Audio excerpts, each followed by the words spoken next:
the grand kingdom of Valoria, surrounded by emerald forests and crystal lakes, lived Prince Leontius, more commonly known as Leo.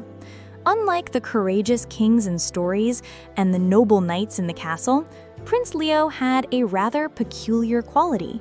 He was hopelessly lazy. While the servants scrubbed floors and the generals trained for war, Leo lay in his feather-stuffed bed, gazing at the ceiling and counting how many swirls the carvings had. He was not unkind or mean, just dreadfully uninterested in doing anything that required even the smallest effort. Every morning, his tutors came to teach him history, swordsmanship, and diplomacy. And every morning, Leo yawned, rolled over, and muttered, "Maybe tomorrow." His royal parents, King Alderon and Queen Seraphina, were at their wits' end. "He'll inherit the throne one day," the king would groan. "And the kingdom will fall asleep with him," the queen would reply. Desperate, they tried everything: motivational speeches, adventures with knights, magical scrolls from the Eastern wizards. None of it worked. One fateful night, a mysterious old woman arrived at the castle. She wore a cloak of silver threads and spoke with a voice like wind through trees. She introduced herself only as Mistress Verlaine. "I have heard of your son. I offer a challenge that may awaken the fire inside him, or he shall sleep in slumber forever." The queen clutched the king's hand. "What kind of challenge?" Verlaine held up a crystal pendant that shimmered with swirling blue mist. She said, "Let him wear this. If by the next full moon he has not proven his worth through effort, the pendant will trap his spirit in slumber forever. Only true growth can break the enchantment." Before the king and queen could object, the woman disappeared in a swirl of wind and stars. The pendant had already fastened itself around Leo's neck. The next morning, Leo felt different, heavy, as if he were half dreaming. The servants' voices sounded muffled, and even the sunlight seemed dimmer. "What happened to me?" he mumbled, walking to the mirror and spotting the strange pendant glowing faintly on his chest. As he reached to take it off, a deep voice echoed from within it. "You have slept through life, Prince. Prove you can live it, or lose it."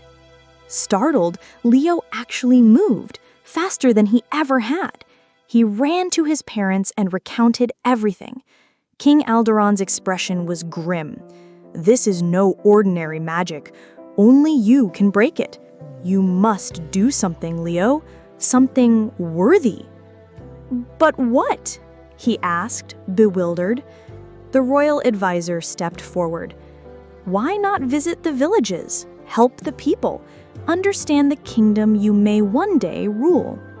Leo sighed, but when he tried to lie down again, the pendant burned against his skin. Wincing, he stood up. "Fine, let's visit some muddy towns." And so, for the first time in his life, Prince Leo stepped out of the castle gates, not in a royal carriage, but on foot. His first stop was the village of Enderwell, where farmers struggled with a drought. The ground was cracked, and crops withered under the blazing sun. Leo was about to suggest, half-heartedly, that someone should pray for rain, when a small girl tugged his sleeve. "You're the prince, right? Why don't you help us dig a canal?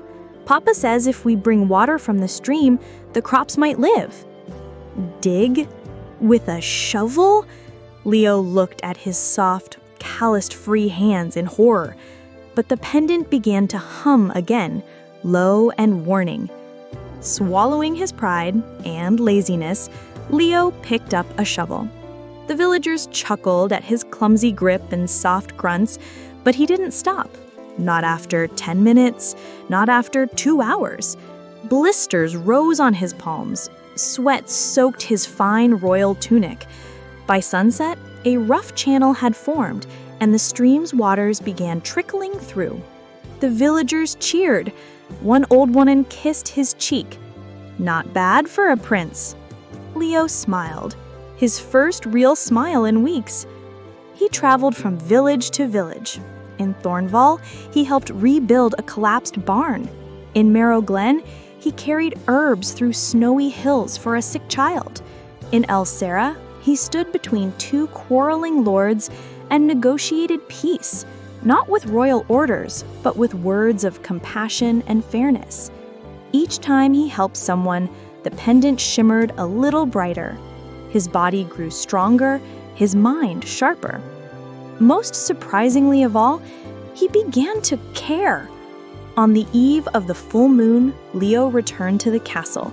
He was leaner, tougher, and stood straighter than ever before. His old bed looked less inviting now than a warm fire and a conversation with his parents. Queen Seraphina gasped, "Leo, is that you?" He laughed. "I think I finally met myself." As the moon rose to its zenith, the pendant glowed with blinding light, then shattered into stardust. Mistress Verlaine appeared again, watching her with wise, knowing eyes. "You have awakened, Prince. You have tasted labor, sacrifice, and purpose." Leo bowed deeply. "I didn't think I could, but now I never want to go back." She smiled. "The throne will one day be yours, and now you will be worthy of it." With a final flick of her hand, she vanished once more. From that day on, Prince Leo was no longer called the Lazy Prince. He was known as Leo the Stirred, Leo the Riser, and finally as King Leontius the Just. He rose early, walked among his people, and never forgot the feel of a shovel in his hand or the cries of a sick child. And in his royal chamber, among silken robes and golden crowns, he kept a single cracked pendant, his reminder that even the laziest of souls can wake into greatness if they choose to rise. Moral: it's never too late to change. Greatness doesn't come from comfort, but from effort, courage, and a willingness to begin.